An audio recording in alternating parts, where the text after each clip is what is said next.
तो hello guys, कैसे हैं आप सभी। मैं हूं ऋषभ कश्यप, आपका फिजिक्स मेंटोर। और आज हम सभी आप सभी जेई एस्पिरेंट्स के लिए लेके आ रहे हैं फिज़िक्स का नया कोर्स, फिज़िक्स का नया सीरीज़, जहां पे हम सभी डिस्कस करेंगे टॉप टू बॉटम आपके कोर स्ट्रेंथ, आपके कोर वीकनेस के बारे में। हम लोग कोशिश करेंगे कि आपका जेई मेंस फर्स्ट अटैम्प्ट यानी जनवरी अटैम्प्ट से पहले हम सभी आपका सारा सिलेबस, सारा कुछ, सब कुछ अच्छे से कंप्लीट करवा दें। उसके साथ साथ हम लोग डाउट सेशंस भी रखेंगे और डाउट वीडियोस भी आएंगे। उसके साथ साथ हमारा एक टेलीग्राम ग्रुप है जहां पे आप सभी क्वेश्चंस पूछ सकते हैं और आपको अपने डाउट्स का आंसर मिलेगा। आज हम लोग अपना पहला लेक्चर लेके आ रहे हैं आप सभी लोगों के सामने, और जो कि लेक्चर है mathematical tool. Mathematical tool chapter बहुत ज़्यादा इम्पॉर्टेंट है, जैसे आप सभी जानते हैं। इस चैप्टर में हम लोग बेसिकली बात करेंगे डिफरेंशिएशंस की, फंक्शंस की, इंटीग्रेशंस की और वेक्टर्स की। बेसिकली हम सभी समझते हैं कि ये चैप्टर बहुत ज़्यादा इम्पॉर्टेंट है। बहुत ज़्यादा इम्पॉर्टेंट इसलिए है क्योंकि ये चैप्टर कोर बेसिस है पूरे फिज़िक्स का। आप सभी को पता होगा कि मैथमेटिक्स जो है सो लैंग्वेज है फिज़िक्स का, मैथमेटिक्स लैंग्वेज है फिज़िक्स का। और हम लोग जहाँ पे भी 11th और 12th आप लोगों को एग्ज़ाम्पल है इलेक्ट्रोस्टैटिक्स का, ग्रेविटेशंस का, मैग्नेटिज्म का, ईएमआई का और ढेर सारे रोटेशनल का, ढेर सारे चैप्टर्स जहाँ पे क्वेश्चंस नहीं बनते हैं अगर आपको मैथमेटिक्स के कोर प्रिंसिपल्स नहीं आते हैं। और ये चैप्टर अगर आप स्किप करते हैं तो बाकी के चैप्टर्स को समझने में आपको बहुत सारी परेशानी होती है। तो चलिए शुरू करते हैं फिज़िक्स विद फिज़िक्स गुरु। मैं हूँ आपका दोस्त, आपका टीचर ऋषभ कश्यप। सबसे पहला चैप्टर मैथमेटिकल टूल, ये चैप्टर 2 लेक्चर्स में आएगा। Mathematical tool part 1, mathematical tool part 2 इस चैप्टर में हम लोग पढ़ेंगे। आज के लिए हम लोग पढ़ेंगे बेसिकली फंक्शंस और ट्रिग्नोमेट्री और डिफरेंशिएशन। इस तीनों टॉपिक के बेसिक्स हम लोग आज कवर करेंगे। तो चलिए शुरू करते हैं। सबसे पहले हम लोग आते हैं फंक्शंस पे। फंक्शंस क्या है? फंक्शन एक रिलेशनशिप है। फंक्शन क्या है? एक रिलेशनशिप है। इसको जनरली हम लोग डिनोट करते हैं f(x) इजकल टू कुछ स्टेटमेंट में, पॉलिनोमियल स्टेटमेंट में, जहाँ भी हम लोग समझते हैं x और y के बीच में या दो वेरिएबल के बीच में कोई रिलेशनशिप के बारे में हम लोग समझते हैं। क्या समझते हैं? x और y या दो वेरिएबल के बीच में हम लोग रिलेशनशिप के बारे में समझते हैं। तो नॉर्मली हम लोग y is equal to mx plus C, या फिर हम लोग लिखते हैं y is equal to 2x square plus 2x plus 1। इस जैसे कि ये एक स्टेटमेंट दिया हुआ है, ये एक पॉलिनोमियल दिया हुआ है और यहाँ पे दो वेरिएबल है, y है और x है। हमारे पास दो वेरिएबल है, y है और x है। सिंपली हम लोग यहाँ पे बता सकते हैं कि यहाँ पे y और x आपस में रिलेशन में है। अगर हम लोग x को चेंज करेंगे तो y चेंज होगा। यही फंक्शन है। चलिए यहाँ पे हम लोग डिफाइन के बारे में पढ़ते हैं। डिफाइन क्या लिखा हुआ है? डिफाइन बेसिकली यहाँ पर लिखा हुआ है कि function is a rule of relationship between two variable in which one is assumed to be dependent and other independent variable. जैसे कि हम लोग के पास ये है, हम लोग के पास है y is equal to 2x square plus 2x plus 1।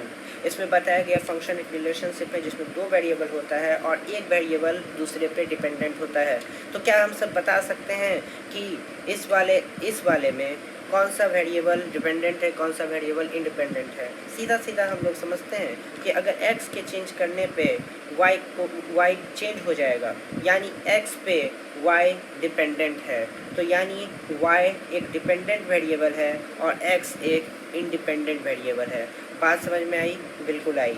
आगे बढ़ते हैं। जैसे कि हम लोग अब थोड़ा सा पीछे की तरफ जाते हैं। क्लास 6 और 7th में हम लोगों को पता है, हम लोग पढ़ते थे सिंपल इंटरेस्ट। सिंपल इंटरेस्ट का फॉर्मूला क्या होता था? सिंपल इंटरेस्ट का फॉर्मूला होता था P into R into T by 100।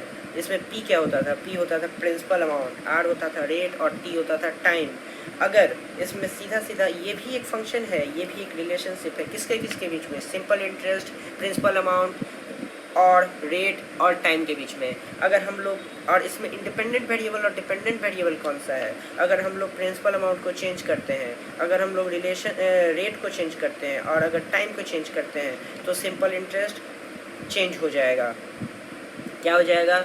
Change हो जाएगा। तो इसी हिसाब से हम लोग बोल सकते हैं कि SI मतलब सिंपल इंटरेस्ट टोटली डिपेंड करता है प्रिंसिपल अमाउंट पे, रेट पे और टाइम पे। तो हम लोग बोल सकते हैं कि simple interest is a dependent variable and principal amount, rate and time is independent variable. यही टोटल चीज़ें यहाँ पे लिखी गई हैं। ठीक है, आगे बढ़ते हैं और हम लोग दो चीज़ें इसमें पढ़ते हैं जहाँ पे हम लोग एग्जाम्पल, जैसे कि हम लोगों को पता है कि हम लोग फंक्शन को डिनोट करते हैं y इजकल टू fx, मतलब y और x दो वेरिएबल है हमारे पास। x इनपुट डाटा है, हम लोग फंक्शन में डालते हैं, हम लोग इसमें पुट करते हैं, और जो भी निकल के आता है वो y कहलाता है। चलिए, आपको ऐसा समझ में नहीं आएगा, हम एक एग्जांपल लेके बोलते हैं। y is equal to 2x² plus 5x plus 1, हमारे पास ये इक्वेशन है और यहाँ पे हम लोग अगर x क्या है, x एक इनपुट डाटा है, हम लोग x का वैल्यू डालेंगे और आउटपुट क्या निकल के आएगा, आउटपुट जो भी इसका x का वैल्यू डालने पे निकलेगा वही हमारा y हो जाएगा। तो x हमेशा क्या होता है, x हमेशा होता है हमारा इनपुट डाटा। x क्या होता है, इनपुट डाटा, और y क्या होता है, y होता है हमारा आउटपुट डाटा। जो x का वैल्यू डालने के बाद y का वैल्यू जो आएगा, या इस पूरे स्टेटमेंट का जो वैल्यू आएगा, उसी को हम लोग क्या बोलते हैं, आउटपुट डाटा बोलते हैं। तो y क्या है, हमारा आउटपुट डाटा है। चलिए आगे और समझते हैं। इसी इनपुट और आउटपुट डाटा को डोमेन और रेंज भी बोलते हैं। चलिए और अच्छे से समझते हैं। तो लेट्स से हमारे पास एक फंक्शन है y is equal to 2x² plus 4x plus 2। ठीक है, हमारे पास ये फंक्शन है।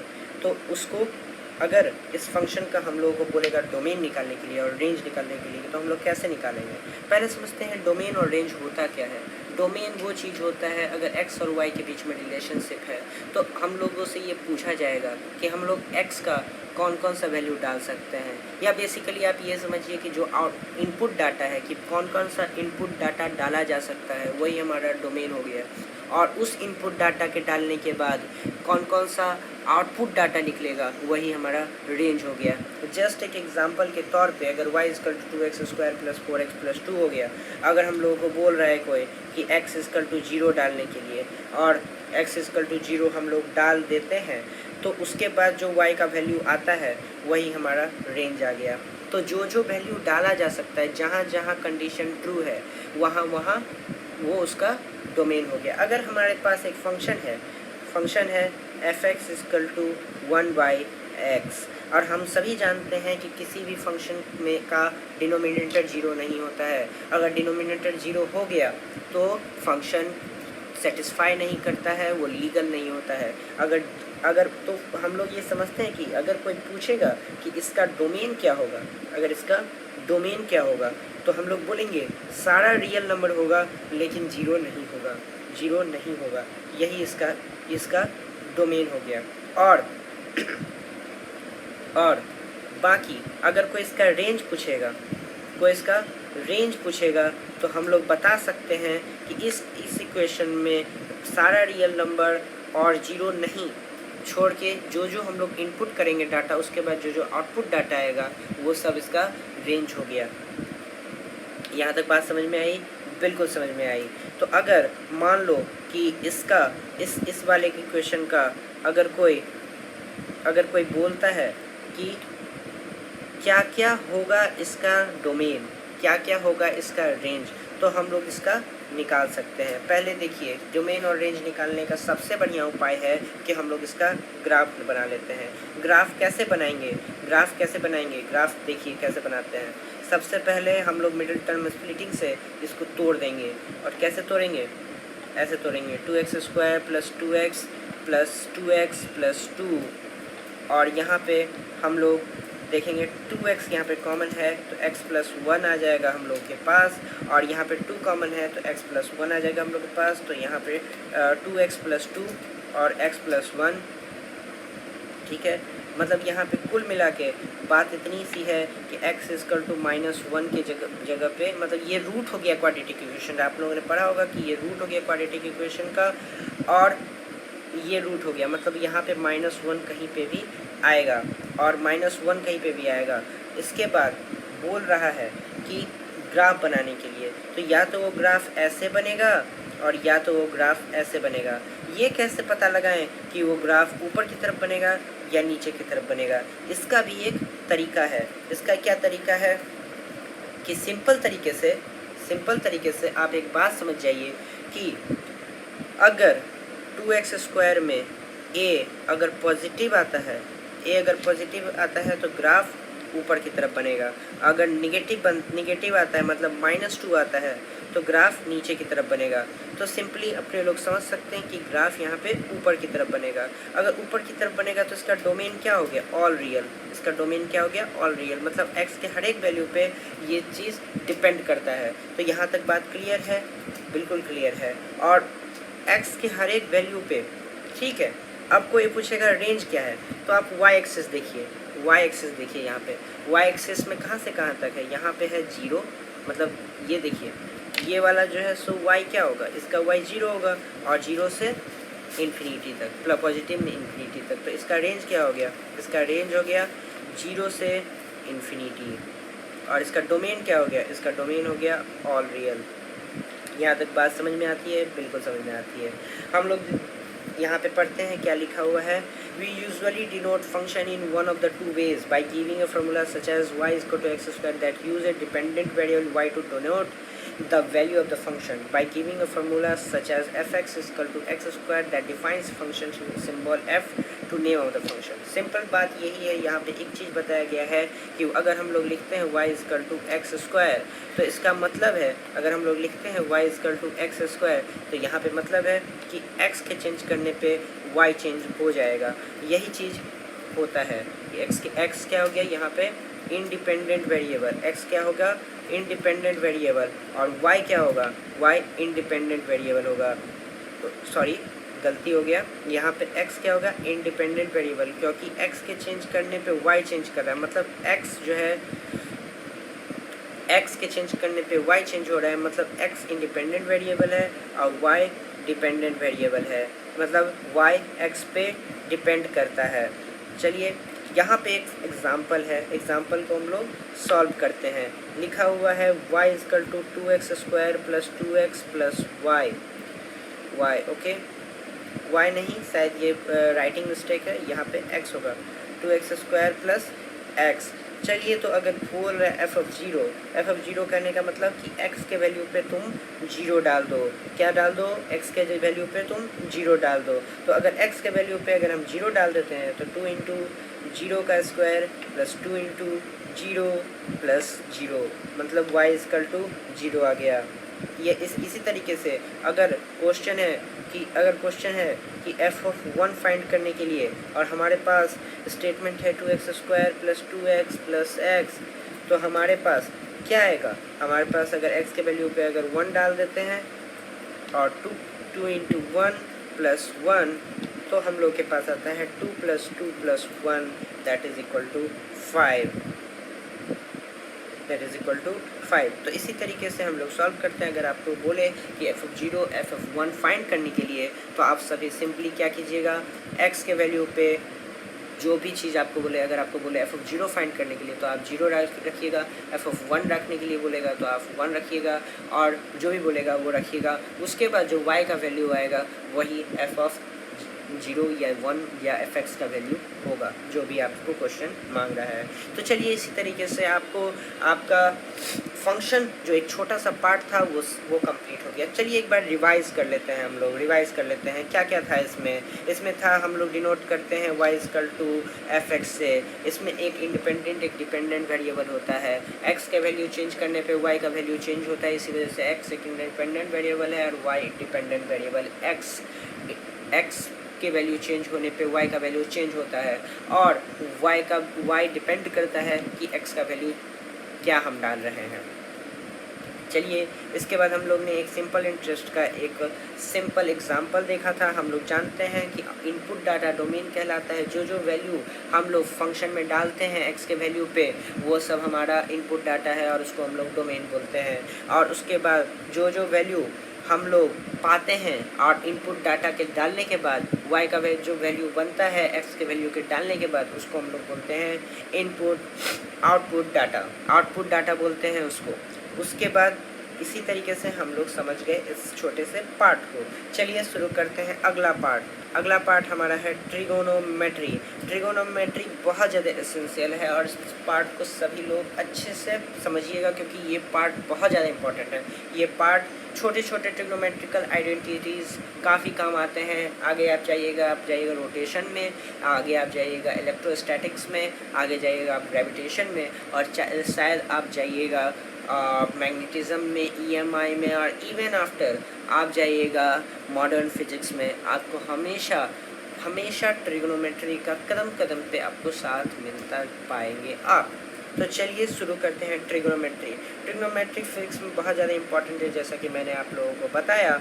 और जैसे कि वेक्टर्स पढ़ेंगे, आप फोर्सेस पढ़ेंगे, मोशंस पढ़ेंगे, तो सभी चीज़ों में आप लोग ट्रिग्नोमेट्री पाएंगे। तो पहला चीज़ तो ट्रिग्नोमेट्री जहाँ भी यूज़ होगा फिज़िक्स में, वहाँ पे, और मैथ्स में भी, जेई में हमेशा एक चीज़ पाया गया है कि आपको कभी भी एंगल्स डिग्री में नहीं मिलेंगे, आपको मेजरली एंगल रेडियन में मिलेंगे। तो समझते हैं कि कैसे कन्वर्ट किया जा सकता है।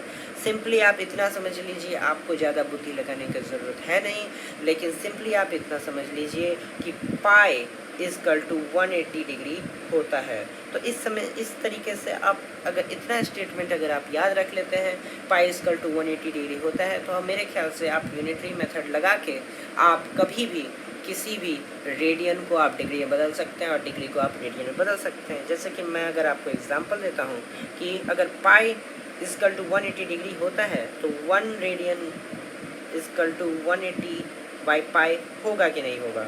अगर 1 radian is equal to 180 by pi होता है, तो x radian is equal to 180 by pi into x होगा कि नहीं होगा।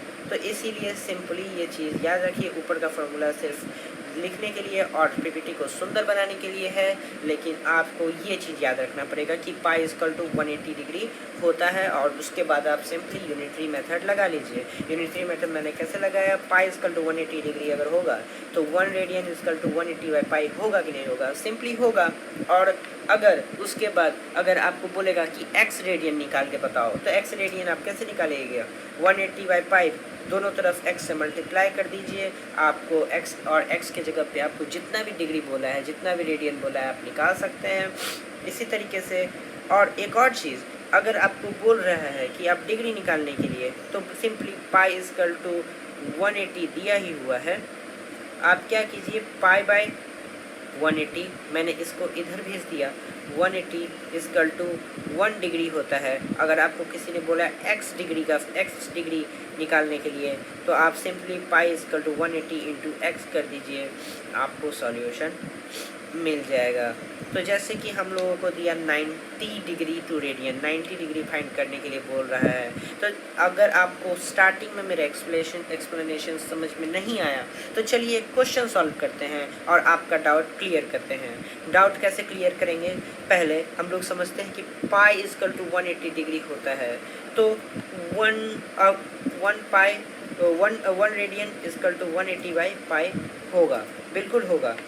और x radian is equal to 180 by pi into x होगा कि नहीं होगा, बिल्कुल होगा।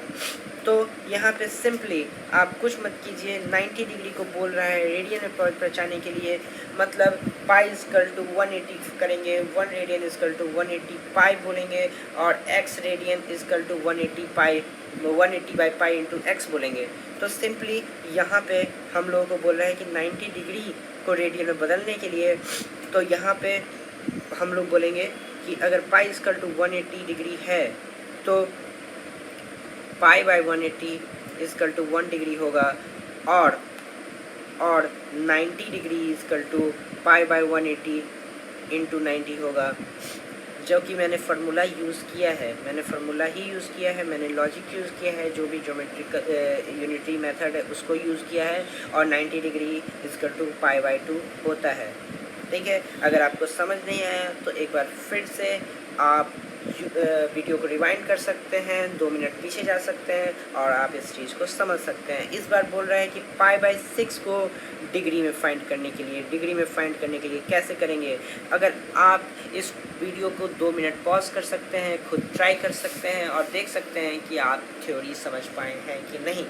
चलिए तो फिर शुरू करते हैं कि कैसे π/6 को डिग्री में फाइंड करेंगे। तो हम लोगों को पता है π = 180 डिग्री होता है और 1 रेडियन = 180/π होता है।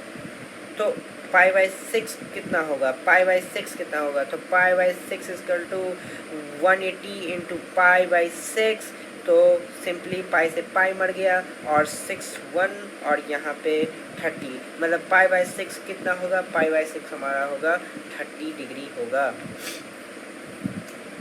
तो यहाँ तक आपको समझ में आया कि नहीं समझ में आया? अगर नहीं आया तो आप कमेंट्स में हमारा लिख सकते हैं अपना डाउट, या टेलीग्राम चैनल पे आप अपना डाउट पोस्ट कर सकते हैं, कोई परेशानी नहीं है। चलिए तो एक और एस्पेक्ट पढ़ते हैं जिसको बोलते हैं पॉजिटिव और नेगेटिव एंगल। पॉजिटिव और नेगेटिव एंगल, काफ़ी बार ये चीज़ें बच्चों को परेशान करती है कि क्या होता है ये। तो चलिए समझ में आता है।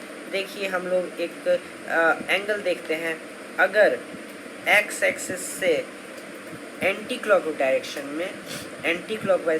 में हम लोग अगर चीज़ों को घुमाते हैं, मतलब एंगल को घुमाते हैं इस तरफ से इस तरफ, अगर एंटी क्लॉकवाइज डायरेक्शन में घुमाते हैं तो वो पॉजिटिव एंगल होता है, और वो पॉजिटिव एंगल होता है।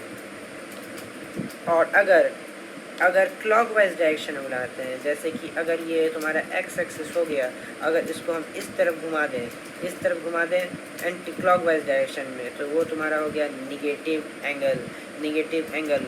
चलिए थोड़ा सा और इसके बारे में समझते हैं। ये वाला चार्ट आपको याद हो जाना चाहिए, क्योंकि ये वाला चार्ट बहुत ज़्यादा इम्पोर्टेंट है। आपको हर एक ज़्यादा नहीं, आपको बस 5 एंगल्स के बारे में समझना है, 5 एंगल की चीज़ों को याद करना। 5 एंगल भी नहीं, आपको सिर्फ 3 बेसिक ट्रिग्नोमेट्रिकल चीज़ों को याद करना है, साइन कॉस टैन। और बाकी हम लोग को पता है कि साइन का उल्टा हमारा हो जाता है कॉस, सेक, और कॉस का उल्टा हो जाता है सेक, और टैन का उल्टा हो जाता है कॉट। तो सिंपली हम लोग बस 3 याद रखेंगे और बाकी सब चीज़ इजी हो जाएगा। सिंपल है, सिंपल बात है, ठीक है। यहाँ पे बताया गया कि sine equal to height by hypotenuse होता है। हाइट मतलब परपेंडिकुलर बाय हाइपोटेनस होता है। हम लोग 90 डिग्री एंगल पढ़ते हैं, ठीक है, और 90 डिग्री एंगल, ठीक है, हाइपोटेनस के एकदम जो एडजेसेंट होता है उसको बेस बोलते हैं और हाइट बोलते हैं, ठीक है। जो भी एंगल हम लोग लेते हैं उसके जस्ट एडजेसेंट वाला जो बेस होता है, जो भी 90 डिग्री एंगल फॉर्म करने में दो बेसेस काम करते हैं। अगर आप ये हाइट और बेस, ये दोनों चीज़ एक दूसरे पे डिपेंड करता है कि आप एंगल कौन सा ले रहे हैं। अगर थीटा ये है तो, और 90 डिग्री वाला एंगल ये है, अगर इसके सामने वाला चीज़ आपको बता रहा है तो ये आपका बेस हो गया। आप खुद ही देखिए ना कि ये वाला एंगल किसको बेस बना के, बेस मतलब क्या होता है, बेस मतलब होता है कि आप किस पे डिपेंड कर रहे हैं, आप आधारित किस पे हैं, आधार होता है बेस। तो ये वाला एंगल किस पे आधारित है, ये वाले पे किस पे डिपेंड कर रहा है, इस पे। अगर ये नहीं रहेगा तो ये एंगल बनेगा ही नहीं, कभी नहीं बनेगा। तो सिंपली बात यही है कि ये एक रिलेटिव चीज़ है। हाइट और बेस, परपेंडिकुलर बेस, ये सब एक रिलेटिव चीज़ है। अगर और बेस वो होता है जो हाइपोटेन्यूस के एडजेसेंट साइड में होता है, एकदम एडजेसेंट साइड में होता है। आप तो बोलेंगे कि ये भी एक एडजेसेंट साइड में है, ये एक एडजेसेंट साइड में बिल्कुल है, लेकिन यहाँ पे एक थीटा नहीं है। अगर थीटा ये होता तो इसके लिए बेस ये होता। समझ में आया मेरा बात? तो हम लोग, आपको ये सब चीज़ें याद होनी चाहिए। Sine equal to perpendicular upon hypotenuse, या height upon hypotenuse, cosine base upon hypotenuse, tangent height upon base, और इन सभी तीनों चीज़ों का जो उल्टा होता है वो सभी चीज़ें होती हैं साइन का कॉसेक, कोसाइन का सेकेंड और टेंजेंट का कोटेन। सिंपल बात है, आगे बढ़ते हैं। 6 trigonometric ratio for a given figure, इसको मैं नहीं सॉल्व करूँगा, मैं इसमें 3 सॉल्व करके दे देता हूँ, लेकिन बाकी चीज़ें आपको खुद सॉल्व करनी पड़ेगी। परपेंडिकुलर अपन हाइट होता है साइन, मतलब इसमें हमारा परपेंडिकुलर कौन सा होगा, अगर हम थीटा ये वाला यूज़ कर रहे हैं, इसमें लिखा नहीं है, मेंशन में कर दे रहा हूँ, यहाँ पे थीटा अगर ये वाला यूज़ कर रहे हैं तो परपेंडिकुलर कौन सा आ जाएगा, 4/5, ठीक है। अगर कॉस फाइंड करने के लिए बोल रहा है, तो हम लोग जानते हैं बेस बाय हाइपोटेनस होता है। तो हम लोगों को बेस हमारा हो गया 3 और हाइपोटेनस हो गया हमारा 5, और sine by cos is equal to हमारा होता है 10। साइन बाई कॉस हमारा क्या होता है, 10 होता है। तो 4/5 डिवाइडेड बाई 3/5, 5 से मर गया मतलब 4/3, सिंपल बात है। और tan थीटा हमारा परपेंडिकुलर अपॉन बेस भी होता है। तो इतना चीज़ें आप समझ गए होंगे, बिल्कुल समझ गए होंगे। अगर नहीं समझ में आए तो वीडियो रिवाइंड कीजिए, फिर से देखिए, आप बिल्कुल समझ पाएंगे। उसके बाद भी अगर आप नहीं समझ पाए तो कमेंट सेक्शन में कमेंट कीजिए। अगर उससे बाद भी नहीं समझ पाए तो आप टेलीग्राम चैनल पे पोस्ट कर सकते हैं, मैं हमेशा आपका डाउट पूरा करूँगा ही। चलिए आगे चलते हैं। हम लोग एक बहुत ज़्यादा इम्पॉर्टेंट चीज़ पे फोकस करते हैं। वो एक बहुत ज़्यादा इम्पॉर्टेंट चीज़ क्या है? वो बहुत ज़्यादा इम्पॉर्टेंट चीज़ है कि किस तरीके से कोई भी ट्रिग्नोमेट्रिकल आइडेंटिटी पॉजिटिव होती है कि नेगेटिव होती है। हम हमेशा 90 डिग्री से नीचे हुए एंगल को फाइंड नहीं करते हैं, हम उससे ज़्यादा भी एंगल फाइंड करते हैं। हम लोग 180 डिग्री एंगल भी फाइंड करते हैं। हम लोग 360 डिग्री और 270 डिग्री के बीच की चीज़ों को भी समझते हैं। तो कैसे समझते हैं? अगर मान लीजिए आपको किसी ने बोला कि कॉस 270 डिग्री का वैल्यू फाइंड करने के लिए, तो आप कैसे फाइंड करेंगे? ये कैसे होगा? इस चीज़ों को समझने के लिए हम लोगों को एक चीज़ समझना पड़ेगा जो कि हमारे पास है, जिसको हम लोग बोलते हैं कास्ट रूल। ये वो वाला कास्ट नहीं है जो आप पॉलिटिकल साइंस में पढ़ते हैं, ये कास्ट है ट्रिग्नोमेट्री वाला। और ये कास्ट बहुत इम्पॉर्टेंट है समझने के लिए कि कैसे ट्रिग्नोमेट्रिकल आइडेंटिटी आपस में कोलैबोरेट करती हैं, कैसे डिपेंड करती है। कास्ट रूल कैसे होगा? देखो, ये होता है तुम्हारा A, ये CAST, ठीक है। A कहने का मतलब है कि तुम्हारे जो तुम्हारे पास ट्रिग्नोमेट्रिकल आइडेंटिटीज़ है वो फर्स्ट क्वाड्रेंट में पॉजिटिव होंगे, सेकंड क्वाड्रेंट में सिर्फ साइन और कॉसेक पॉजिटिव होगा, ठीक है। फिर उसके बाद tan और cot ये तुम्हारा थर्ड क्वाड्रेंट में पॉजिटिव होगा, और फोर्थ क्वाड्रेंट में cos और sec तुम्हारा पॉजिटिव होगा। चलिए, तो आगे जो चीज़ हम लोग पढ़ेंगे, जैसे कि चीज़ है, अब मैं इसके बारे में ज़्यादा थ्योरी नहीं पढ़ाऊँगा। चलिए कुछ एग्जांपल सॉल्व करते हैं जिससे आपका डाउट और डिप्रेशन जो भी आप बोलते हैं वो दूर करते हैं।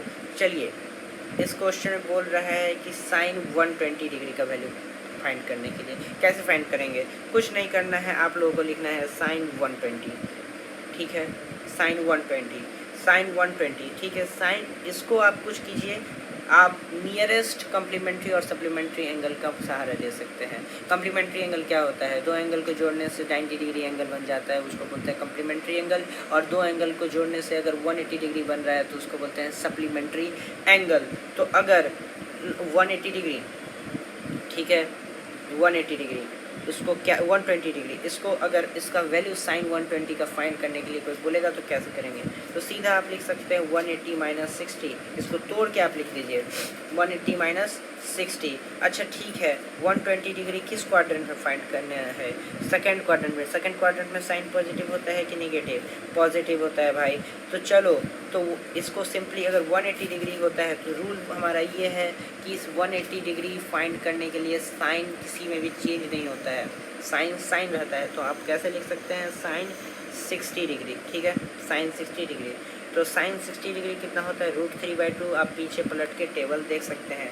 चलिए, ये सर क्या ने बता दिया, मुझे समझ में नहीं आया, तो चलिए और अच्छे से समझते हैं। अगर आप बोलेंगे कि नहीं सर मैं ऐसे नहीं लिखूँगा, मैं इसको ऐसे लिखूँगा, कैसे लिखूँगा? 90 + 30। सर ये भी होता है। सर आप ऐसे क्यों नहीं लिखते? तो ऐसे लिखेंगे। कैसे लिखेंगे? ऐसे हम लोग फाइंड कर सकते हैं कि 120 डिग्री कहाँ पे है। तो 120 डिग्री आपको सेकंड क्वाड्रेंट में है, सेकंड क्वाड्रेंट में ये लाई करता है। तो सिंपली आप कुछ नहीं कीजिएगा, सेकंड क्वाड्रेंट में है, 90 डिग्री एंगल है, मतलब साइन। और हमेशा याद रखिए, अगर आप 90 270 ऐसे एंगल्स का यूज़ कर रहे हैं तो साइन किस में बदल जाएगा? कॉस में बदल जाएगा। कॉस किस में बदल जाएगा? साइन में बदल जाएगा। और tan बदल जाएगा कॉट में, और मैंने शायद गलत बोल दिया है यहाँ पे, कॉस हमेशा सेक में बदलेगा, मतलब साइन किस में बदलेगा, मैं यहाँ पे लिख दे रहा हूँ, साइन बदल जाएगा कॉस में, कॉस हमेशा बदल जाएगा सेक में, और टैन बदल जाएगा तुम्हारा कॉट में। ठीक है, मतलब आप चेंज कर सकते हो। तो यहाँ पे साइन है तो आप कॉस लिख दीजिए, और यहाँ पे 90 नहीं हट जाएगा, 30 डिग्री आ जाएगा। तो कॉस 30 डिग्री कितना होता है, कॉस 30 डिग्री होता है आपका √3/2। दोनों में एंगल सेम है, मतलब आपको पता चल गया होगा कि सर ने गलत नहीं पढ़ाया है। आगे चलते हैं। तो चलिए इसको मैं सॉल्व कर रहा हूँ, लेकिन आप लोग 2 मिनट वीडियो को पॉज कीजिए, और 2 मिनट वीडियो पॉज करने के बाद खुद ट्राई कीजिए, देखिए कि आपसे चीज़ें सॉल्व हो रही हैं कि नहीं हो रही हैं। और तो चलिए सॉल्व करते हैं। होप कि आपने वीडियो पॉज किया होगा और अपने आप को आंका होगा। तो चलिए शुरू करते हैं। हम लोग के पास है cos 135। आप जैसे भी चाहें, आप 180 डिग्री का सहारा ले सकते हैं, आप 90 डिग्री का सहारा ले सकते हैं। मैं 180 डिग्री का सहारा लूँगा, लेकिन क्योंकि उसमें एंगल चेंज करने का झमेला नहीं होता है। तो cos 180 - 45 = 135 डिग्री होता है।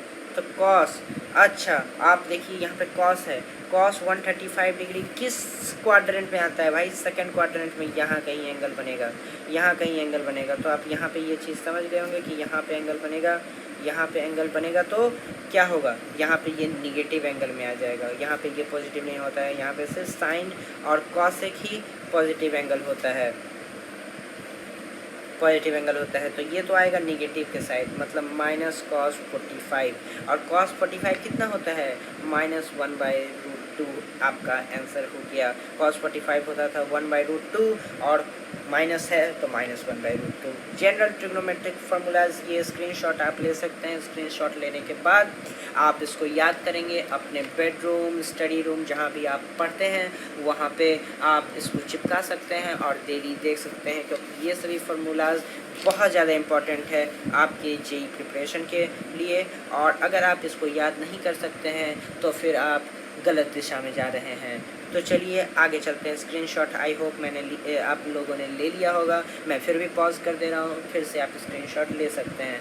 तो चलिए आगे बढ़ते हैं। अब आप सबसे इम्पॉर्टेंट जो चीज़ है वो है डिफरेंशिएशन। इसको थोड़े से आराम दिमाग से हम लोग समझेंगे। डिफरेंशिएशन क्या होता है। डिफरेंशिएशन बेसिकली होता है, इट इज़ लिखा है, पहले देखते हैं कि लिखा कहाँ है।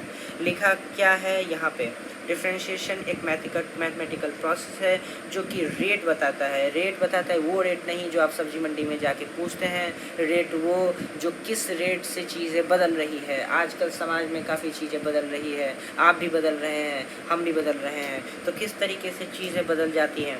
पहले बात, डिफरेंशिएशन रेट ऑफ चेंज बताता है। रेट मतलब रफ्तार बताता है कि कितने जल्दी चीज़ बदल रही है, ठीक है। और रेट की कहाँ बदल रही है, at a particular moment of time, किसी पर्टिकुलर मोमेंट ऑफ टाइम में चीज़ें कितनी जल्दी बदल जाती हैं, यही आपको डिफरेंशिएशन बताता है। चलिए थोड़ा सा अच्छा आइडिया मैं आपको देता हूँ। हम लोग एक डायग्राम से पढ़ेंगे। डिफरेंशिएशन का मतलब स्लोप भी होता है, स्लोप होता है। स्लोप का मतलब क्या होता है, ढलान। कोई चीज़ कितना ज़्यादा तिरपट है, तिरपट का मतलब ढलान वाला है। माउंटेन आप लोगों ने देखा होगा, माउंटेनियन एरियाज़ में आप लोग जाते होंगे, स्लोपी और हिली एरियाज़ में आप लोग जाते हैं होंगे हनीमून मनाने के लिए। नहीं, अभी आपकी वो उम्र है नहीं, अभी आप लोग जाते होंगे छुट्टी मनाने के लिए। और छुट्टी मनाने के लिए आप लोग अगर जाते होंगे तो आप लोगों ने देखा होगा कि वहाँ के रोड कितने स्लोपी है। तो कोई चीज़ कितना ज़्यादा स्लोपी है वो चीज़ आपको स्लोप से पता चलेगा। तो डिफरेंशिएशन बेसिकली ये बताता है कि कौन सा लाइन या कौन सा कर्व कितना ज़्यादा स्लोपी है। तो स्टार्टिंग में अगर मैं आपसे पूछूं तो स्लोप का मतलब ये भी होता है कि स्लोप का मतलब होता है tan थीटा। स्लोप का मतलब होता है tan थीटा। तो अगर आप लोग बने रहिएगा मेरे साथ इसमें, क्योंकि ये बहुत ज़्यादा इम्पॉर्टेंट चैप्टर है, बहुत ज़्यादा इम्पॉर्टेंट टॉपिक है। अगर मैं आपसे पूछूं कि ये वाला लाइन, ये x एक्सिस हो गया, ये y एक्सिस हो गया, और आपको एक लाइन दिया गया है ऐसा ऐसा, तो आप लोगों से मैं अगर पूछूं कि भाई इसका स्लोप कितना है, तो आप लोग झट से बता दीजिएगा कि यहाँ पे एंटी क्लॉकवाइज डायरेक्शन फाइंड कीजिएगा। अगर मैं आपको बोलूँ कि थीटा का वैल्यू 135 डिग्री है तो आप तुरंत बोलिएगा सर 1tan 135 डिग्री है, मतलब tan 180 - 45 डिग्री एंगल होगा, और सर tan 45 डिग्री एंगल होगा।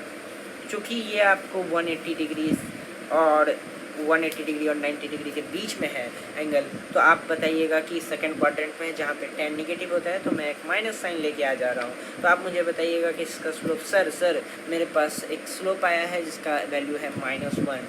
लेकिन अगर मैं क्वेश्चन बदल दूँ, अगर मैं तुमसे बोलूँ कि नहीं भाई तुमको फाइंड करना है एक ऐसी चीज़ का स्लोप जिसका कुछ कांस्टेंट ही नहीं है, जैसे कि मैं तुम लोगों को बताता हूँ, मैं तुमको एक कर्व देता हूँ। कर्व कैसा है? कर्व ऐसा है, ये तुम्हारा x एक्सिस हो गया, ये तुम्हारा y एक्सिस हो गया, और यहाँ पे एक तुम्हारे पास कर्व है ऐसा। तो क्या तुम एक कांस्टेंट स्लोप बता पाओगे? बिल्कुल नहीं बता पाओगे। उस समय तुम्हारे दिमाग में घोड़े दौड़ने बंद हो जाएंगे और तुम नहीं समझ पाओगे कि सर को क्या आंसर दें। तो सर तुमको इस बात का आंसर देते हैं।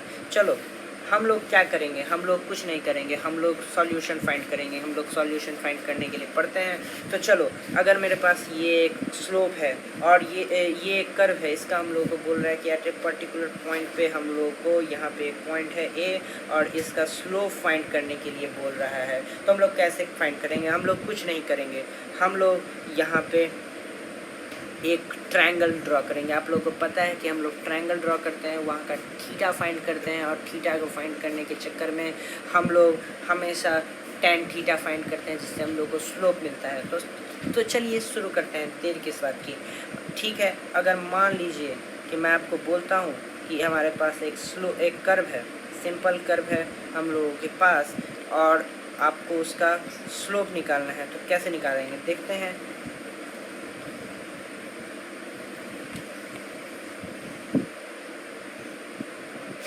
जैसे कि हमारे पास एक कर्व है ऐसा, तो आप सिंपली क्या कीजिए, ऐसा एक लाइन खींच दीजिए। ठीक है, फिर आपको हो गया एक पॉइंट हो गया ए, एक पॉइंट हो गया बी। अब आप क्या कीजिए कि इस दो पॉइंट के डिस्टेंस को ए और बी को एकदम पास बुला लीजिए, एकदम नज़दीक बुला लीजिए। तो कितना नज़दीक आप बुलाइएगा? एकदम नज़दीक, एकदम नज़दीक और नज़दीक। एक ऐसा समय आएगा जब आप माइक्रोस्कोपिक लेवल पर देखेंगे, तो मैं इधर एक फिगर बना देता हूँ। एक ऐसा समय आएगा जब आपको कुछ ऐसा दिखाई देगा, ये आपका कर्व है और यहाँ पे आपको दिखाई देगा कि एक पॉइंट एकदम पास है। ये आपको थोड़ा सा अजीब लगेगा, क्योंकि ये मैं अपने हाथ से उतना छोटा नहीं बना पाऊँगा। अगर मैंने बना भी दिया तो आप अपनी आँखों से वैसा देख नहीं पाएंगे, लेकिन आपको ऐसा देखने को मिलेगा कि वहाँ पे आपको एक छोटा सा ट्रायंगल, जो कि माइन्यूट इनफाइनाइट स्मॉल, आपको एक ट्रायंगल देखने को मिलेगा। अगर आपको ट्रायंगल मिल गया तो अगर ये वाला डिस्टेंस हमको कोई पूछेगा तो वो होगा डेल्टा वाई। मतलब डेल्टा का मतलब होता है difference, change in y direction, तो वो हम लोग बोल सकते हैं उसको डेल्टा वाई। और ये वाला अगर कोई बोल दिया तो उसको मैं बोलूँगा कि ये है डेल्टा एक्स। डेल्टा का मतलब क्या होता है?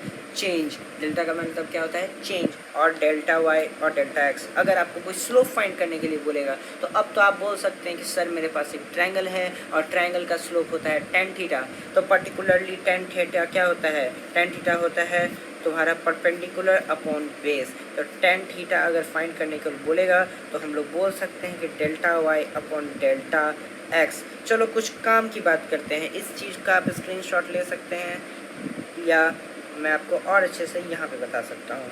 तो delta y upon delta x, जब यही एंगल बहुत छोटा हो जाता है, यही ए और बी का डिस्टेंस बहुत छोटा हो जाता है, तो उतने छोटे लेवल पे जब वो टेंडिंग टू जीरो हो जाता है तो उतने छोटे लेवल को हम लोग क्या बोलते हैं? उतने छोटे लेवल को हम लोग d y upon d x के टर्म्स में रिलेट करते हैं। तो तब हम लोगों के लिए जो अपने लोग के लिए जो स्लोप है वो स्लोप हो जाता है d y upon d x. चलिए, तो इतना चीज़ मेरे ख्याल से आप सभी समझ गए होंगे।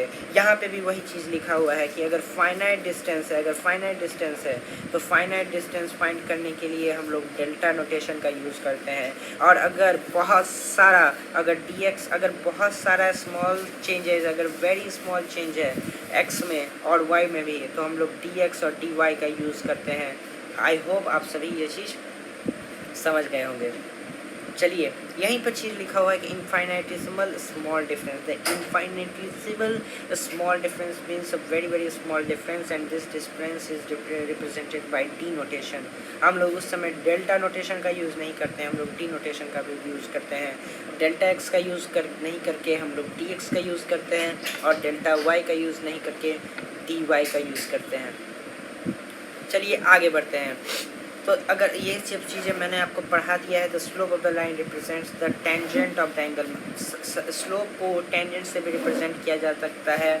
Positive direction of x axis, मतलब एक्स एक्सिस के पॉजिटिव डायरेक्शन से डिनोट किया जा सकता है, निगेटिव से नहीं करना है आप सभी को। मैथमेटिकल टर्म्स में slope is symbolised as the tangent, slope is symbolised as the tangent of the angle. ठीक है, स्लोप हम लोग टेन थीटा से डिनोट करते हैं, आप सभी को समझ में आ गया होगा। तो यहाँ पे मैं सारा चीज़ आप सभी को एक्सप्लेन कर चुका हूँ। Positive angle slope is equal to tan theta होता है, slope is equal to rate of change होता है, डिफरेंशिएशन रेट ऑफ चेंज होता है और डिफरेंशिएशन बेसिस। अब आगे हम लोग समझते हैं slope is equal to tan theta तक आप लोग पढ़ लिए थे, अब आगे पढ़ते हैं। बेसिकली स्लोप पॉजिटिव कब होता है, नेगेटिव कब होता है, ये सभी तो चीज़ें तो आप लोगों ने समझी होगी। जब टेन थीटा कहाँ कहाँ पॉजिटिव होता है, टेन थीटा होता है थर्ड क्वाड्रेंट और फर्स्ट क्वाड्रेंट में। कास्ट रूल से हम लोगों ने समझा था, इसीलिए मैं आप लोगों को बताता हूँ कि हमेशा हर एक चीज़ फिजिक्स में इंटर रिलेटेड होती है। आप ट्रिग्नोमेट्री का चीज़ कैलकुलस में यूज़ कर सकते हैं और यूज़ होता भी है। चलिए बहुत ज़्यादा इम्पॉर्टेंट चीज़ें हो गई हैं और अब आगे चलते हैं कैसे होता है चीज़ देखते हैं। पर्टिकुलरली जब 0 और 90 के बीच में होता है एंगल, तो अगर ऐसे जा रहा है, ऐसे कैसे जा रहा है, मतलब एंटी क्लॉकवाइज डायरेक्शन में जा रहा है। कैसे जा रहा है, एंटी क्लॉकवाइज डायरेक्शन में जा रहा है, तब हमेशा पॉजिटिव स्लोप होगा। अगर एंगल 190 से 180 के बीच में होगा, तो आपको पता है सेकंड क्वाड्रेंट में एंगल आ रहा है। सेकंड क्वाड्रेंट में अगर एंगल आ रहा है तो वो निगेटिव एंगल ही होगा, मतलब स्लोप निगेटिव होगा। तो अगर 0 से 90 डिग्री के बीच में अगर एंगल है तो स्लोप पॉजिटिव होगा। अगर 90 से 180 के बीच में होगा तो स्लोप निगेटिव होगा। और अगर 90 से आपका 180 से 270 तक होगा तो वो आपका फिर पॉजिटिव होगा। फिर फोर्थ क्वाड्रेंट में आप जब जानते हैं कि आपका निगेटिव हो जाता है। एवरेज रेट ऑफ चेंज, हाँ बेसिकली डिफरेंशिएशन यूज़ किया जाता है average rate of change he find करने के लिए। अगर एक बात बताइए, आप लोगों ने 8th क्लास और 9th क्लास में पढ़ा होगा एवरेज वेलोसिटी, और एवरेज वेलोसिटी फाइंड करने के लिए या एवरेज वेलोसिटी फाइंड नहीं भी करते थे, किसी भी चीज़ का अगर एवरेज निकालना हो तो आप सभी बोलते थे कि जितना ऊपर में है डिवाइडेड बाई 2, मतलब अगर 2 डाटा है दोनों डाटा का सम divided by total number of data. तो यहाँ पे भी वही होता है, जो भी change x plus delta x minus F x, जो भी चेंज हुआ और जो ओरिजिनल था दोनों माइनस कर दिए डिवाइड बाई डेल्टा एक्स, यही चीज़ होता है। यही चीज़ मैंने अभी आपको समझाया, भी यही चीज़ का डायग्राम आपको अच्छे से बताया गया है कि पहले बहुत दूर दूर लिया गया था, फिर एकदम पास लाके आपको स्लोप निकाला गया है। ये चीज़ समझाने की ज़रूरत नहीं है। चलिए आगे बढ़ते हैं। That derivative of a function is determined by the average rate of change of y with respect to x expressed as y by x is equal to fx plus delta x minus, ये थोड़ा सा writing और printing mistake है, इसको आप लोग नज़रअंदाज कर सकते हैं। यहाँ पे बेसिकली यही लिखा गया है कि delta y upon delta x is equal to f of x plus delta x minus f of x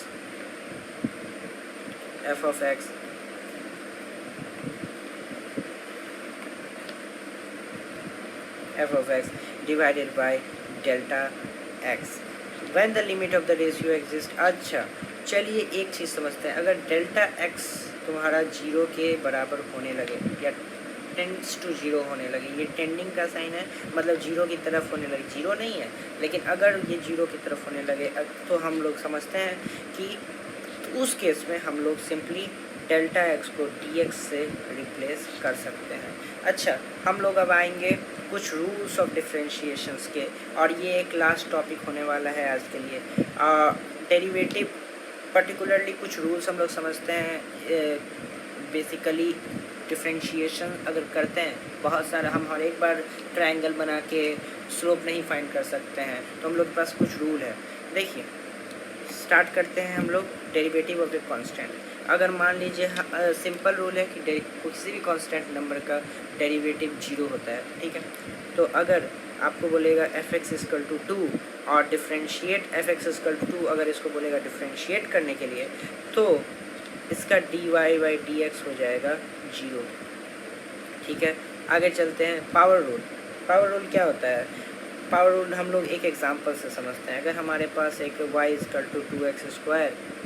2x²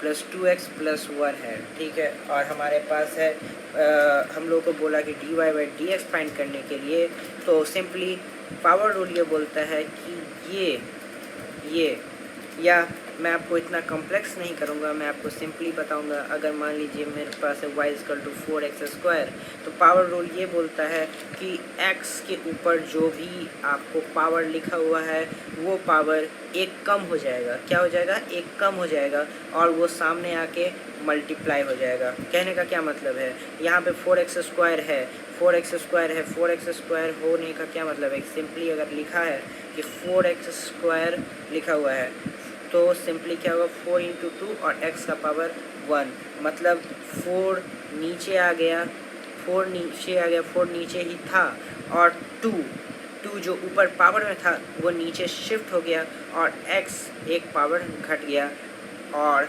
आपको 4 × 2 × x का पावर 1 सिंपली लिखा हुआ है। आगे चलते हैं मल्टीपल रूल। अच्छा, अगर कोई वेरिएबल किसी भी कांस्टेंट नंबर के साथ मल्टीप्लाई में है, तो सिंपली आप लोग, ये भी एक पावर रूल का ही एग्जांपल है, देखते हैं कैसे है। पर्टिकुलरली अगर मेरे को कोई बोला कि y = 2x है, ठीक है, y = 2x है, और इसका dy/dx फाइंड करने के लिए, ठीक है, dy/dx फाइंड करने के लिए, और मैंने देखा कि 2 × x है, तो x का पावर कितना है? यहाँ पे 1 है। अगर यहाँ पे अगर पावर रूल यूज़ करते हैं, मतलब 2 × 1 नीचे आ जाएगा मल्टीप्लाई में, x 1 - 1 दैट इज़ 2 × x का पावर 0। x का पावर 0 मतलब क्या होता है? किसी भी चीज़ का अगर पावर 0 आ गया मतलब वो 1 हो जाता है, तो सिंपली आपका 2 हो जाता है।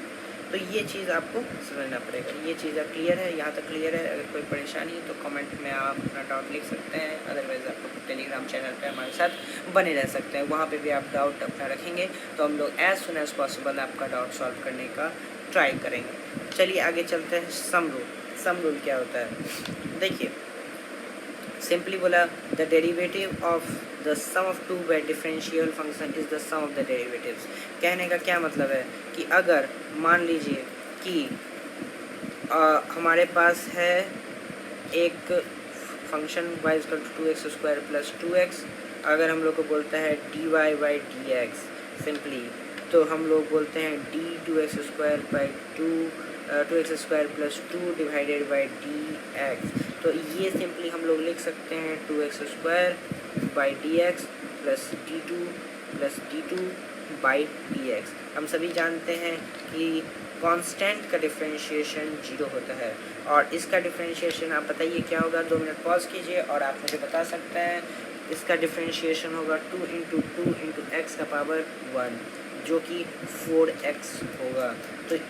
तो सम रूल क्या बोलता है? सम रूल बेसिकली ये बोलता है कि अगर कोई 2 टर्म सम में है, अगर कोई 2 टर्म सम में है, आप सभी को बोल रहा है कि उसका डिफरेंशिएशन फाइंड करने के लिए, तो डिफरेंशिएशन हम इस तरीके से लिख सकते हैं कि उसका जो रिज़ल्ट होगा पर टर्म को एक एक करके आप डिफरेंशिएट कीजिएगा। क्या कीजिएगा? पर टर्म को आप एक एक करके डिफरेंशिएट कीजिएगा। इसका यही, और जो भी डिफरेंशिएशन का रिज़ल्ट आएगा वो पर टर्म को आप डिफरेंशिएट करने के बाद कलेक्टिवली आप एक एक को ऐड कर सकते हैं। लिखा है प्रोडक्ट रूल। प्रोडक्ट रूल बहुत ज़्यादा इजी चीज़ है, लेकिन कभी कभी बहुत ज़्यादा कॉम्प्लेक्स हो जाता है अगर आप इसको समझते नहीं हैं तो। जैसे कि यहाँ पे मेरे पास प्रोडक्ट है u × v / dx, तो यहाँ पे सिंपली बोलता है पहले टर्म को कांस्टेंट रहने दो, मतलब ऐड है तो आप कुछ भी कर सकते हैं। यहाँ पे du/dx और एक टर्म को आप कांस्टेंट रखेंगे, ऐड करेंगे dv/dx, और एक टर्म को आप कांस्टेंट करेंगे। ठीक है, मैंने यहाँ पे पहले u का डिफरेंशिएशन किया, v को कांस्टेंट किया, फिर v का डिफरेंशिएशन किया और u को कांस्टेंट रख दिया। चलिए एक अच्छा सा एक एग्ज़ाम्पल देखते हैं। हमारे पास एग्ज़ाम्पल है y = 2x² y। तो हमारे पास दो वेरिएबल है। बेसिकली इसमें दो वेरिएबल वाली चीज़ों को सॉल्व किया जाता है। तो हमारे पास दो वेरिएबल है, y नहीं लेते हैं, यहाँ पे हम लोग वेरिएबल चेंज कर देते हैं, y नहीं 2x² × z कर देते हैं। अगर कोई बोलता है कि सॉल्व करने के लिए, बेसिकली सॉल्व करने के लिए अगर कोई बोलता है, एक मिनट आप इस एग्ज़ाम्पल को स्किप कर दीजिए, मैं आपको एक अच्छा सा एग्ज़ाम्पल लेके बाद में बताऊंगा। तो बेसिकली अगर आप लिखते हैं कि d × x², ठीक है, /dx, तो बेसिकली आप ये भी लिख सकते हैं कि d × x, ठीक है, /dx। ये आपके लिए काफ़ी इजी हो जाएगा। नेक्स्ट अगर आप लिखते हैं आप क्या d × x × y, ठीक है, d × x × y, इसका अगर आपको डिफरेंशिएशन बोल रहा है फाइंड करने के लिए, तो सिंपली आप बोल सकते हैं कि आप पहले एक को कांस्टेंट कीजिएगा, फिर dy/dx कीजिएगा, फिर दूसरे को कांस्टेंट कीजिएगा, मतलब y को कांस्टेंट dx/dx कीजिएगा। तो यही है तुम्हारा प्रोडक्ट रूल। इसमें यही होता है, पहले अगर दो टर्म है, एक टर्म को आप कांस्टेंट रखिए और दूसरे का डिफरेंशिएशन कीजिए, दूसरे टर्म को आप कांस्टेंट कीजिए और पहले का डिफरेंशिएशन कीजिए, एक को कांस्टेंट एक को डिफरेंशिएशन, दोनों को फिर ऐड। यही ये बोलता है। क्वोशिएंट रूल क्या बोलता है? ये क्वोशिएंट रूल यानी डिवीज़न में जब रहेगा, मान लो कि तुम्हारे पास u/v है, ठीक है, y = u/v है आपके पास, और आप सिंपली ये कर रहे हैं कि आपको बोला कि dy/dx फाइंड करने के लिए। तो अब आपको मैं एक चीज़ बताता हूँ, वो चीज़ आप ध्यान रखिएगा। पहले ऊपर वाले का काम होता है, पहले लोग सुबह उठता है तो किसको याद करता है? भगवान को याद करता है, ठीक है। तो पहले ऊपर वाले को डिफरेंशिएट करेंगे, du/dx करेंगे, फिर पहले वाले को, नीचे वाले को कांस्टेंट कर लेंगे, फिर माइनस करेंगे। चूँकि यहाँ पे माइनस का गेम हो रहा है, इसी वजह से किसको आप पहले ऐड करते हैं, कोई कौन सा आपका पहला टर्म है, ये आपको बहुत ज़्यादा ज़रूरी है कि आपको याद रहना चाहिए। तो बेसिकली आप लोगों को मैंने बताया कि पहले ऊपर वाले का काम होता है। तो ऊपर वाले का काम होता है मतलब आप पहले ऊपर वाले टर्म को डिफरेंशिएट कर दीजिएगा, नीचे वाले टर्म को कांस्टेंट रखिएगा, फिर माइनस कीजिएगा, फिर नीचे वाले टर्म को आप डिफरेंशिएट कीजिएगा और ऊपर वाले टर्म को आप कांस्टेंट कीजिएगा, कांस्टेंट रखिएगा, और नीचे वाले टर्म का स्क्वायर। तो नीचे वाला टर्म हमेशा नीचा ही रहा और नीचा ही रहा तो उसका स्क्वायर कर दीजिएगा सिंपली। चलिए फिर हम लोग पढ़ते हैं चेन रूल। चेन रूल क्या होता है? चेन रूल में एक तरीके से हम लोग चेन पढ़ते हैं और इसमें मल्टीपल फंक्शन। बेसिकली अगर मैं आपको एग्जांपल से ही बता देता हूँ, जैसे कि y = sin 2x है, ठीक है, आपको बोला dy/dx निकालने के लिए। तो आप क्या कीजिएगा, पहले आप बाहर वाला फंक्शन देखिएगा, आप साइन देखिएगा, ठीक है, साइन देखिएगा। साइन का डिफरेंशिएशन क्या होता है? साइन का डिफरेंशिएशन होता है कॉस। अभी के लिए समझ आइए, साइन का डिफरेंशिएशन होता है कॉस, और फिर कॉस और अंदर वाला एज इट इज़, फिर अंदर वाले को डिफरेंशिएट कीजिएगा। 2x का डिफरेंशिएशन क्या होता है? 2। नहीं समझ में आया? चलिए एक और फॉर्मूला देखते हैं क्या दूसरा देखते हैं। अब कॉस 4x², अच्छा, कॉस का डिफरेंशिएशन अगर dy/dx कोई बोलता है, कॉस का डिफरेंशिएशन क्या होता है? कॉस का डिफरेंशिएशन होता है माइनस साइन 4x², अंदर वाला वैसे ही रहेगा, और अंदर वाले का फिर डिफरेंशिएशन होगा, जबकि ये होता है 8x। 4x², ऊपर पावर 1 कम हो गया, पावर नीचे आ गया, 4 × 2 × x, ठीक है। फिर पावर चेन रूल अगर मेरे पास है कि जहाँ पे जैसे यहाँ पे du⁴n डिवाइडेड बाय dx, ठीक है, तो यहाँ पे बोल रहा है nu⁴n−1, ठीक है, मतलब कुछ नहीं किया यहाँ पे कुछ नहीं किया, आपके लिए सिर्फ पावर रूल ही जो मैंने आपको पढ़ाया था वही सॉल्व कर दिया। बेसिकली इसमें आगे जो मैं मैंने जो लास्ट में 2-3 चीज़ें बताई हैं आपको, वो सभी चीज़ें डेरिवेशन से ही आई हैं। बेसिकली स्टार्टिंग की चीज़ें अगर आप अच्छे से पढ़ते हैं तो आप सभी अच्छे तरीके से समझ सकते हैं।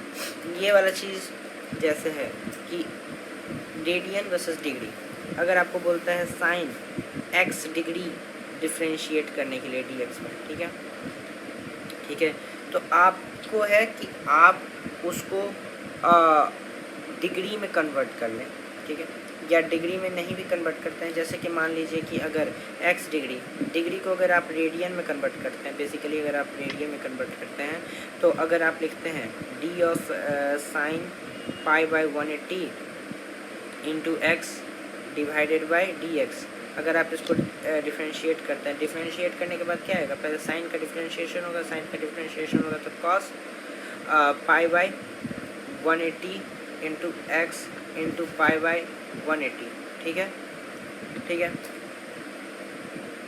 और इसको आप वापस डिग्री में लिख सकते हैं, तो यहाँ पे कॉस आप लिख सकते हैं एक्स डिग्री, जो कि पहले से लिखा हुआ था यहाँ पे,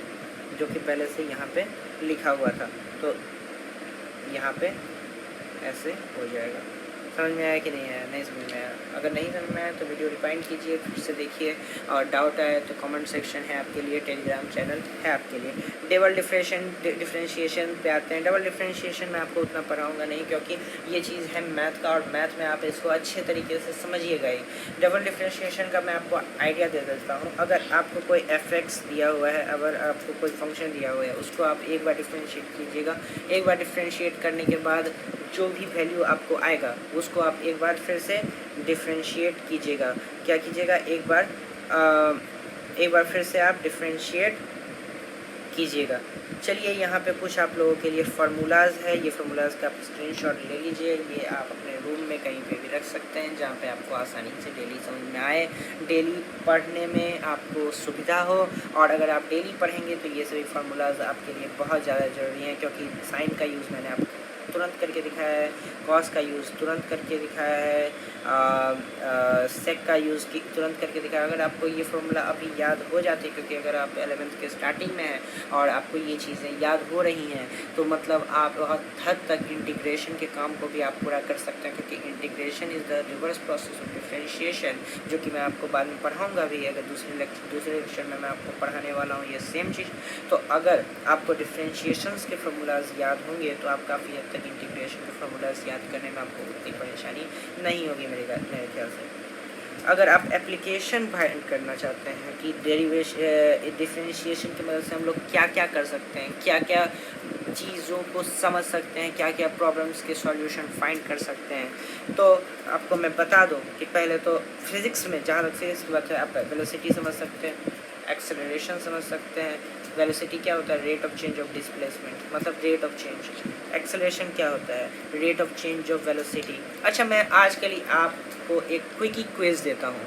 आप एक बताइए, जैसे कि change of displacement, rate of change of displacement बताता है velocity, rate of change of velocity बताता है एक्सेलरेशन, तो आप क्या बता सकते हैं कि rate of change of acceleration क्या होता है?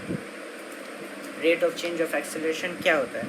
Rate of change of acceleration आप बताइए, देखते हैं किसका सही होता है और किसका गलत। आगे अगर आपको और चीज़ें फाइंड करनी है, जैसे कि rate of change of momentum, ये फोर्स है, Newton second law of motion, ठीक है।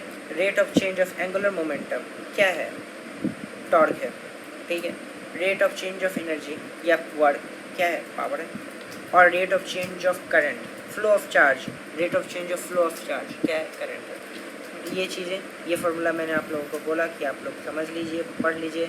इसके बाद मैक्सिमम मिनिमा, और मैक्सिमम मिनिमा इस वजह से भी बहुत ज़्यादा इंपॉर्टेंट है, क्योंकि काफ़ी समय पर, जैसे कि अगर आप पोटेंशियल एनर्जी पढ़िएगा, पोटेंशियल एनर्जी में मैक्सिमम मिनिमा का बहुत यूज़ होगा, क्योंकि आपको स्टेबल इक्विलिब्रियम, अनस्टेबल इक्विलिब्रियम, ये सब चीज़ें फाइंड करने के लिए बहुत ज़्यादा इम्पोर्टेंस बन जाता है इसका।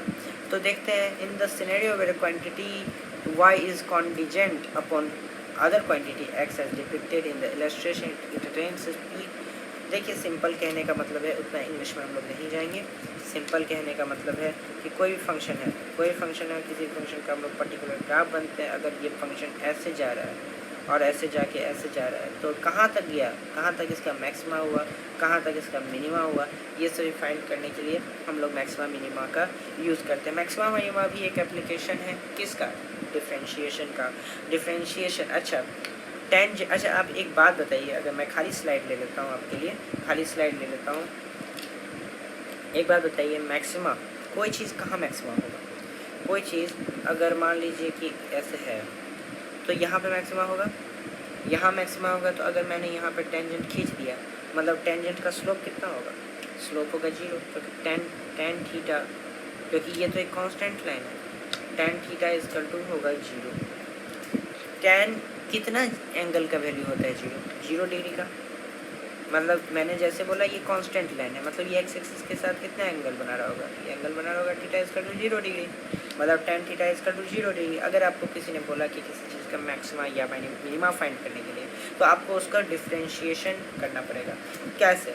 अगर मैं आपको बोलता हूँ कि y is equal to 2x² plus 4x plus 2, आपके पास एक इक्वेशन है, आपको इसका मैक्सिमम मिनिमा निकालना है। मैं आपको सिंपल प्रोसेस बता सकता हूँ, आप मैं वीडियो में बता दूंगा, आपको मैं समझा दूंगा, फुल प्रोसेस मैं आपको समझा दूंगा और मैक्सिमम क्वेश्चंस वहीं पे बन जाएंगे। अगर आपकी गलती होगी उसके बाद तो वो आपकी कैलकुलेशन मिस्टेक होगी, लेकिन कंसेप्ट वाइज पूरी तरीके से सही हो जाएगा। तो मेरे पास एक इक्वेशन है, y is equal to 2x² plus 4x plus 2, ठीक है। अगर मेरे को बोलता है कि इसका मैक्सिमम मिनिमा फाइंड करने के लिए, तो कैसे फाइंड करूँगा मैं इसको एक बार डिफ्रेंशिएट करूँगा। अच्छा, डिफ्रेंशिएशन का एक सिंबल ये भी होता है y डैश, तो एक बार मैं इसको डिफ्रेंशिएट करूँगा, ठीक है। डिफ्रेंशिएट करने के बाद ये मेरे पास आता है 4x प्लस 4, ठीक है।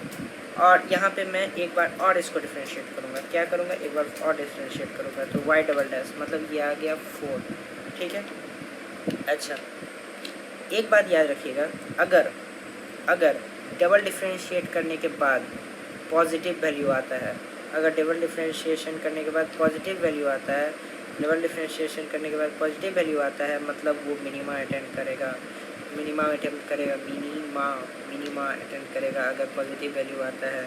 और अगर मैक्सिमम वैल्यू अटेम्प्ट करेगा, मतलब डबल डिफ्रेंशिएशन करने के बाद निगेटिव वैल्यू आएगा, क्या आएगा, निगेटिव वैल्यू आएगा। तो ये चीज़ आप समझ में आई कि नहीं आई? बिल्कुल समझ में आई। तो अगर यहाँ पे हम लोगों ने चेक किया कि इसका जो है सो पॉजिटिव वैल्यू आ रहा है, मतलब ये आ रहा होगा कहीं ना कहीं, ये क्या आ रहा होगा, ये मिनिमा शो कर रहा है, मतलब ये ग्राफ कुछ इस तरीके का होगा, ये ग्राफ कुछ इस तरीके का होगा, मतलब इसका मैक्सिमा कहीं नहीं फाइंड कर सकते हम लोग, लेकिन मिनिमा फाइंड कर सकते हैं, मिनिमा फाइंड कर सकते हैं। अच्छा, अगर कोई बोलेगा एक्स के कितने डिग्री एंगल पे जो है सो मिनिमा फाइंड करना है, तो आपको कुछ नहीं करना है, वाई डैश को इक्वेट करना है 0 से, वाई डैश को इक्वेट करना है आपको 0 से, मतलब x इजकल टू -1 पे ये मिनिमा अटेंड कर रहा है। और अगर आपको किसी ने आपसे पूछा कि इसका मिनिमम वैल्यू होगा क्या, तो आप मिनिमम वैल्यू क्या कर सकते हैं, ये जो x इजकल टू -1 है, ये आप इस इक्वेशन में डाल सकते हैं, ये आप इस इक्वेशन में डाल सकते हैं। तो y इजकल टू -1 डालेंगे हम लोग, और 2 इंटू -1 और स्क्वायर प्लस अगर हम लोग डालते हैं x इजकल टू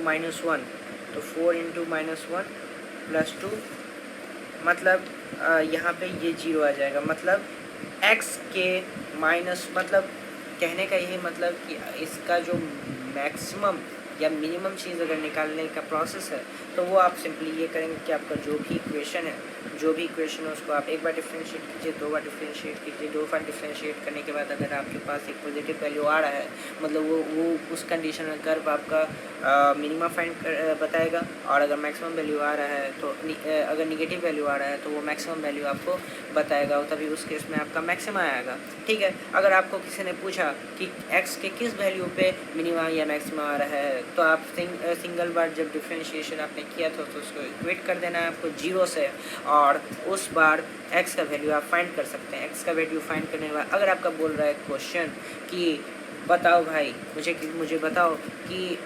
मैक्सिमम या मिनिमम वैल्यू कितना होगा, तो आप x का वैल्यू जो भी आपने फाइंड किया था, जो भी आपको मिला था मैक्सिमम मिनिमा के लिए, वो आप वाई को फाइंड करने के लिए एक्स का वैल्यू इक्वेशन में डाल सकते हैं। तो ऐसे ही आप लोग फाइंड कीजिएगा, यही प्रोसेस है और ये सिंपल प्रोसेस है। अगर आपको कभी भी आप भूल जाएं, चीज़ें याद नहीं रहे, तो आप इस लेक्चर के इस पार्ट को एक बार रिवाइंड करके ज़रूर सुने कि कैसे फाइंड कर सकते हैं। मिनिमम मैक्सिमम मिनिमम मैंने आप लोगों को बता दिया। अगेन चीज़ें वही, पीपीटी एक बार देख लेते हैं क्या लिखा हुआ है यहाँ पे। तो मैक्सिमम मिनिमम फाइंड करने के लिए 2 क्राइटेरिया है, डेरिवेटिव 0 करना है और सेकंड डेरिवेटिव में देखना है कि अगर ग्रेटर दैन 0 है कि नहीं। बहुत सारे केसेस में physical scenario can indicate weather a value represent maximum minimum ending the evaluation of second. मतलब बहुत सारे केसेस में पहले ही पता चल जाता है कि सेकंड डेरिवेटिव फाइंड करने का होता नहीं है। तो उस केसेस में सिंपल बात है कि हम लोग नहीं फाइंड करते सेकंड डेरिवेटिव, सिंगल डेरिवेटिव से ही काम चल जाता है। देखिए अब आपके पास है कुछ काम और कुछ काम, और वो सभी काम आप सभी को घर से करके लाना है। अगले क्लासेस में मैं आप सभी को ये सभी काम चेक करूँगा और इसका सॉल्यूशन दूँगा। और तब तक के लिए टाटा बाय बाय। कोई भी परेशानी हो, कोई भी दिक्कत हो सकता है कोई पॉइंट स्किप हो गया हो, कुछ भी हो सकता है। I am also an human और ह्यूमन से गलतियाँ हो जाती हैं, लेकिन अगर कोई भी परेशानी हो तो टेलीग्राम चैनल आप सभी के लिए है। आप सभी के लिए कमेंट सेक्शन है, आप अपनी क्वेरीज़ वहाँ डाल सकते हैं। वैसे मेरा इंस्टाग्राम हैंडल भी मैं डिस्क्रिप्शन बॉक्स में डालूंगा। अगर आपको कोई भी क्वेरी हो तो आप डीएम कर सकते हैं। तब तक के लिए टाटा बाय बाय। फिजिक्स के लिए बने रहे फिजिक्स गुरु के साथ। आगे और भी अच्छे लेक्चर्स में लेके आता रहूँगा और हमारी टीम मेहनत कर रही है आप सभी के लिए। ये जो मेंटल वर्कआउट मैं अभी लाया हूँ, इसको आप कोशिश कीजिए कम से कम आप सॉल्व करें। मैं आपको और भी मटेरियल आपको इंस्टाग्राम और टेलीग्राम के माध्यम से आप सभी को पहुँचाता रहूँगा। और तब तक के लिए tata bye bye, thank you.